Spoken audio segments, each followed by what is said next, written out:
तो आज अपना जो टॉपिक है that is about cell membrane.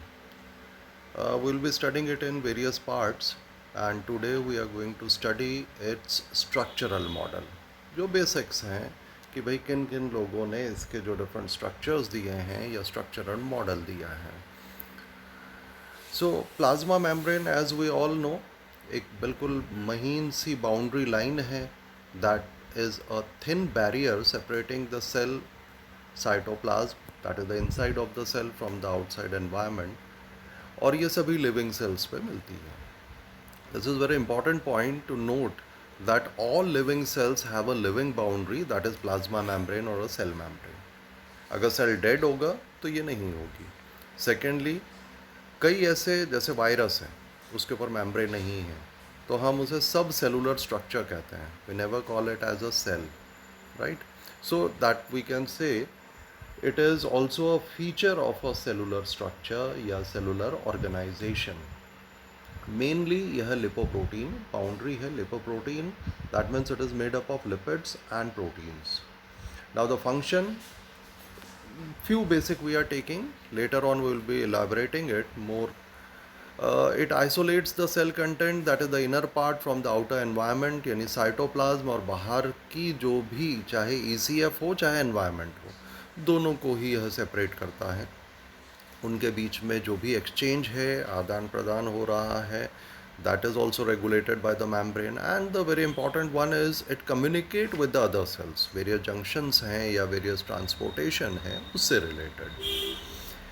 अब जो सेल मेम्ब्रेन का स्ट्रक्चर अगर देखें, as we have shown in both these diagrams which are taken under electron microscope, कि ये बहुत महीन, बहुत बारीक लेयर है. ऐसा नहीं है कि भाई बाउंड्री लेयर है तो it should be very thick, very rigid, very hard. ऐसा नहीं है. Cell membrane is extremely thin which can be studied only under electron microscope. और मैक्सिमम जो स्टडीज़ हुई हैं वो इनडायरेक्ट स्टडीज़ हुई हैं, physical chemical methods, physico chemical method से हुई है. तो ये बिल्कुल महीन, प्लाएबल, फ्रेजाइल, फ्लेक्सिबल लेयर है जो लिविंग सेल्स के चारों तरफ लिमिटिंग बाउंड्री बनाती है. Now various models were given. बहुत सारे लोगों ने इसके बारे में बताया है, लेकिन कुछ एक जो इम्पॉर्टेंट है, वेरी फ्यू, जो अपने बेसिक्स में ज़रूरी हैं. जैसे अर्नेस्ट ओवरटन, इन्होंने 1890 में लिपॉइडल थ्योरी ऑफ मेम्ब्रेन दी. Lipoidal theory that means it is made up of only lipids. उन्होंने क्या किया, प्याज की जड़ों को अलग अलग सॉल्यूशंस में रखा और ये स्टडी किया कि कहाँ कौन से सॉल्यूशन को सेल के अंदर पहुंचने में मदद मिल रही है. एंड ही फाउंड कि जो नॉन पोलर हैं यानी जो लिपिड सॉल्युबल हैं या जो नॉन आयनिक हैं, नॉन चार्ज्ड हैं, जिनके ऊपर कोई चार्ज नहीं है, वो आयन्स वो अंदर आसानी से आ जाते हैं. तो उन्होंने एक सीधा सा ये कंक्लूजन निकाला है कि membrane is made up of lipids only.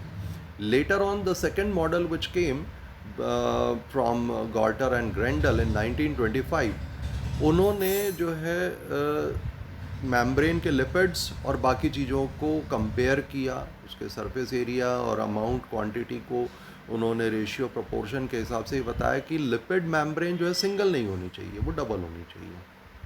और ये भी उनके ज़रिए पता पड़ा कि लिपिड्स जो होते हैं वो फॉस्फोलिपिड्स होते हैं, और फॉस्फोलिपिड्स नॉर्मली बाई लेयर बनाते हैं. हेड और टेल रीजन उनका जो है पोलर और नॉन पोलर होने की वजह से एक्वस मीडियम, चाहे वो बाहर हो या सेल के अंदर हो, it will make a double membrane.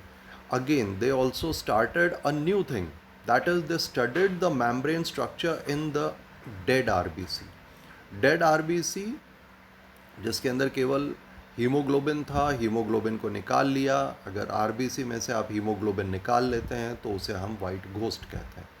आज तक जितनी भी मेम्ब्रेन की स्टडीज़ हो रही हैं वो सब वाइट घोस्ट पे होती है. White ghost means dead RBC without haemoglobin. Clear?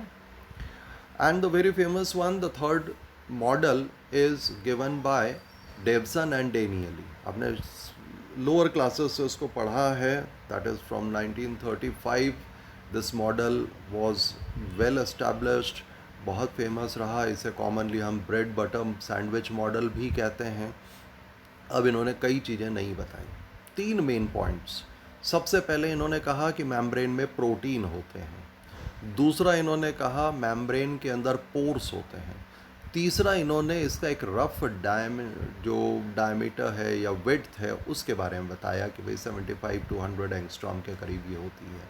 तो जैसा आप यहाँ पर देख रहे हैं कि ये जो ब्लू में है, these are the proteins, sorry, जो रेड में है वो प्रोटीन्स हैं, और जो ब्लू है that is the polar head, and जो ग्रीनिश पार्ट है वो नॉन पोलर टेल्स हैं लिपिड के। तो ये चीज़ जो है इन्होंने फर्स्ट टाइम बताई कि प्रोटीन्स प्रेजेंट हैं, that is marked by the red colour, the blue one is the polar head of the phospholipid and the green one are the tail. Secondly उन्होंने ये कहा कि भाई मेम्ब्रेन की जो विड्थ है यह लगभग 75 एंगस्ट्रॉम होगी, राइट, जिसके अंदर उन्होंने कहा प्रोटीन्स जो हैं वो 20 एंगस्ट्रॉम के होते हैं दोनों तरफ, 20 and the phospholipid bilayer makes the 35 angstrom. तो ये चीज़ उन्होंने सबसे पहले बताई। सेकेंडली जो अपना आया, उन्होंने कहा कि भाई ऐसा नहीं है कि मेम्ब्रेन में से सिर्फ लिपिड सॉल्युबल या नॉन आयनिक पार्ट ही जा रहे हैं, आयनिक भी मूव कर रहे हैं। बिना पानी के तो जीवन संभव नहीं है, इसका मतलब पानी भी अंदर आ रहा है। तो there should be something which helps in its transportation and that is the polar pores हैं। पोलर इसलिए कहा गया क्योंकि यहाँ से चार्ज्ड आयंस भी अंदर आ रहे हैं and it is lined by the protein layer, यानी जो मेम्ब्रेन पोर्स हैं वह किसके बने होंगे, that is made up of proteins.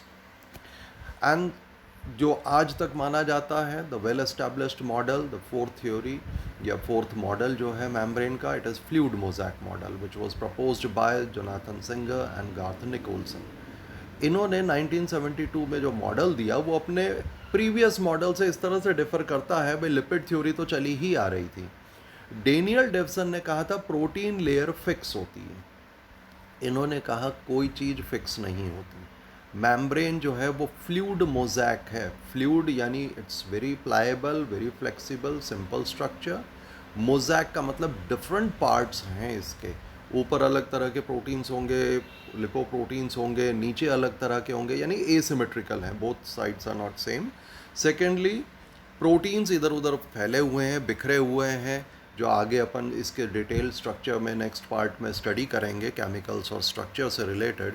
और जैसा आप देख रहे हैं यहाँ पर इन्होंने कार्बोहाइड्रेट जो ग्रीनिश पार्ट है यहाँ पर, ये कार्बोहाइड्रेट से जुड़े हुए हैं जो ओलिगोसेक्राइड्स रहते हैं, यह जो पार्ट है ये प्रोटीन के चैनल्स बना रखे हैं, और ये बाइलेयर को उन्होंने सेपरेट किया है। Clear?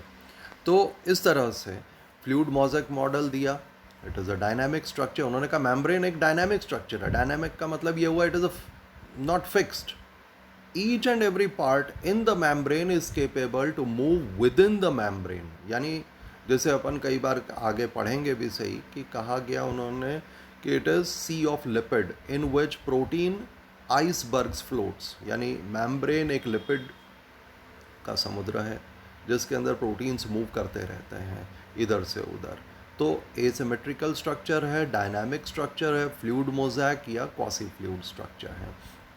So this one is the very well established structure. अक्सर एग्जाम्स में इसके बारे में, इसके स्ट्रक्चर के बारे में पूछा जाता है, and the details will be taking in the next part.